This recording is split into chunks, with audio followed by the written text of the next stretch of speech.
que je remercie au passage, ainsi que tous les talibés qui nous ont reçus avec beaucoup de teranga. Et nous sommes vraiment contents d'être là. Donc je vais aborder le même sujet que tout le monde a abordé aujourd'hui, c'est-à-dire le mariage mixte. Bon, je ne vais pas... C'est toujours difficile de passer après le professeur Yalaï Diaye. Il a déjà tout dit. Je vais essayer de toutefois parler de mon expérience personnelle, puisqu'elle est un peu différente. Donc, alors j'ai choisi ce sujet pour illustrer les propos de façon pertinente. J'ai choisi l'exemple de ma vie.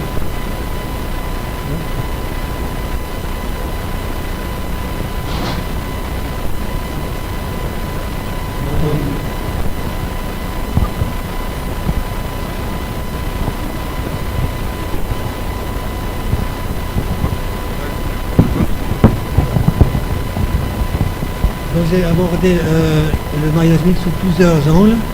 Donc, le premier, c'est la connaissance de la culture de l'autre. Le professeur Galagdian en a parlé tout à l'heure. Là, je vais en parler dans un sens inversé, c'est-à-dire que lui, il a parlé des Sénégalais avec les Occidentales, et moi, je vais parler d'un Occidental avec des Sénégalaises. Voilà. Donc, il est important pour un Européen comme moi de connaître la culture sénégalaise, qui n'est pas uniforme, et au contraire qui est très diverse.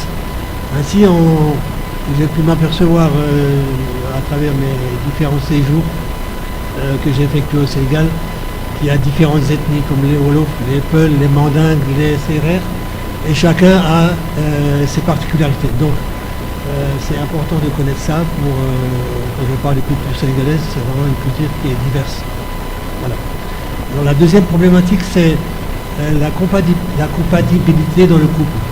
Alors souvent, ce que j'ai pu remarquer, je ne parle pas pour mon cas personnel, mais pour un problème qui existe souvent dans la communauté, c'est que des gens se marient en ayant un niveau intellectuel différent. C'est-à-dire, on voit par exemple des Européens qui ont fait des études, qui sont brillants, qui se marient avec des femmes qui n'ont pas été à l'école, ou bien inversement. Donc ça pose beaucoup de problèmes. Et je trouve que c'est important, non pas seulement dans les mariages mixtes, mais dans les mariages en général, que le niveau intellectuel soit plus ou moins le même.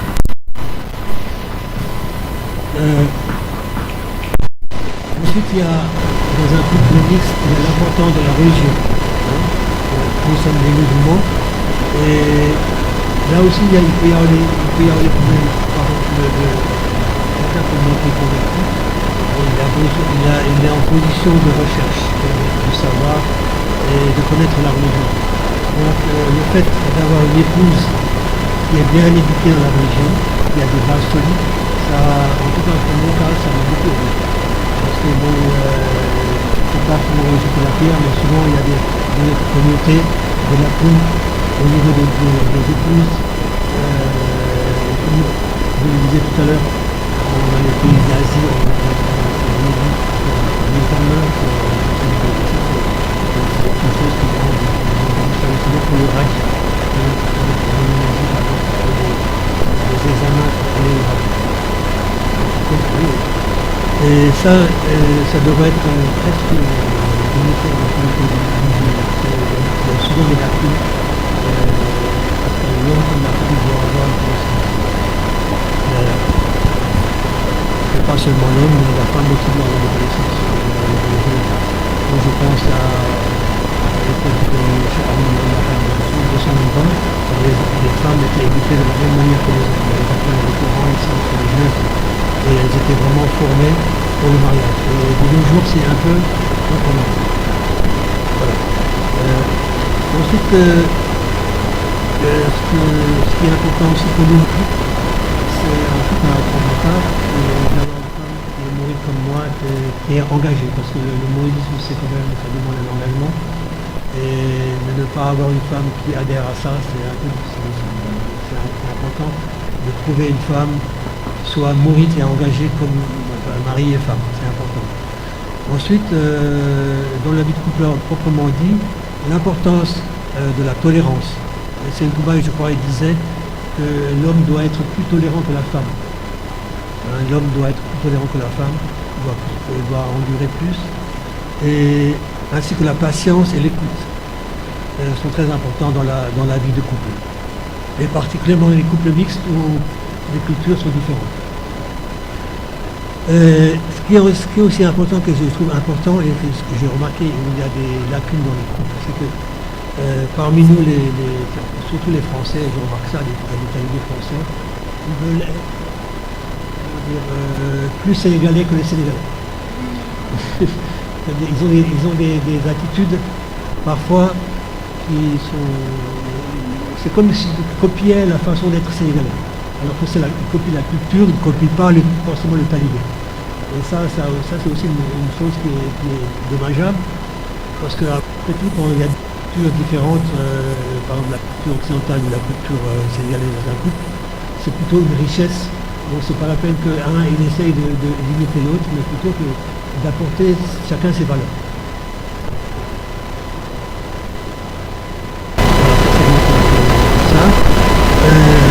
Je voulais préciser aussi quelque chose qui me semble important aussi, qui peut être parfois dérangeant.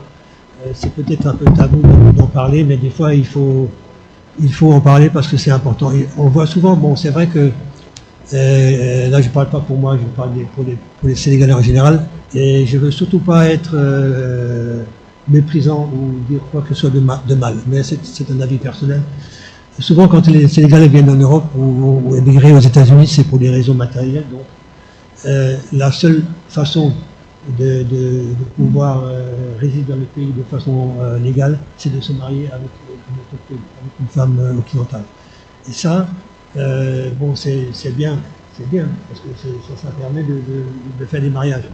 Mais souvent, ça peut être aussi, c'est à double tranchant.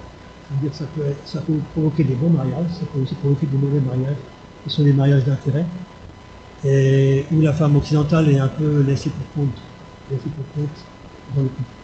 Et c'est des choses qui arrivent, et c'est un peu regrettable. Maintenant, il y a une petite anecdote que je voulais dire. Il y a un jour, j'étais dans un daïra à Basel, en Suisse, il y a un grand daïra, et justement, il y a beaucoup de talibés sénégalais qui sont mariés avec des femmes suisses. Et ce jour-là, il y a un sérine de la famille Baké qui est venu et qui leur a fait un petit discours là-dessus. Il a précisé que, bien vrai que vous devez vous marier pour avoir les papiers, mais vous avez une responsabilité en tant que musulman. Vous devez, c'est pas parce que vous avez la facilité d'avoir les papiers par le mariage qu'il faut négliger le mariage. Le mariage, c'est sacré, même s'il y a des papiers. Vous devez être conscient que voilà, vous avez des devoirs et des droits envers vos épouses musulmanes. Voilà, mais c'est tout. Voilà, on peut joindre les yeux. Oui, c'est ça. Voilà, c'est ça. Bon, c'est comme ça que je voulais terminer mon intervention. Je ne vais pas être trop long. Et voilà.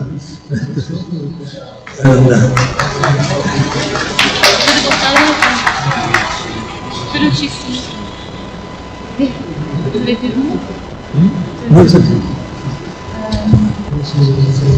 Scusate, devo fare un riassunto velocissimo perché stiamo nell'armi.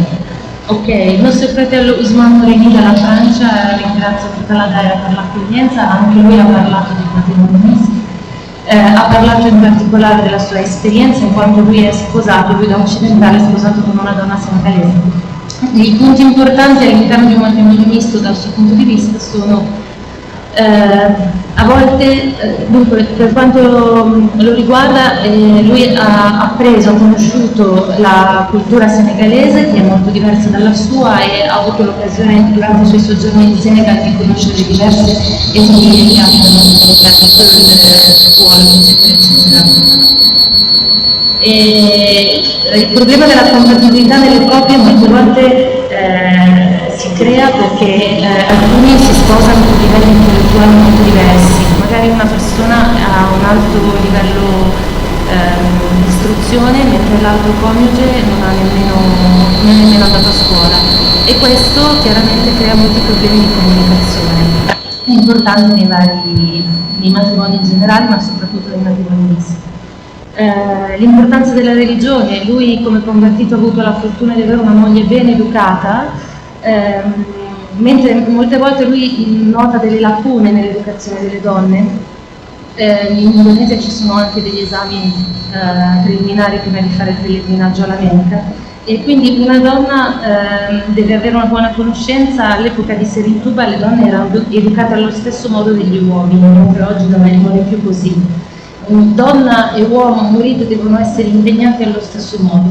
Ha parlato dell'importanza della tolleranza: l'uomo deve essere più tollerante della donna, avere pazienza soprattutto nelle coppie miste, e ha parlato della situazione in Francia, che spesso molti francesi sono attirati dalla cultura senegalese e nel loro modo di relazionarsi, forse anche con le donne, cercano di essere più senegalesi dei senegalesi, no? Come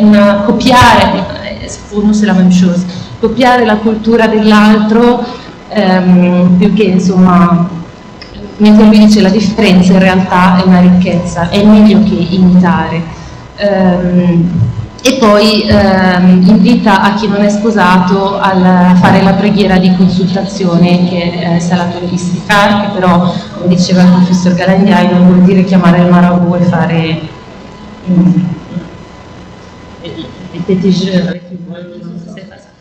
e poi diceva che c'è una cosa un po' tabù che però appunto non vuole essere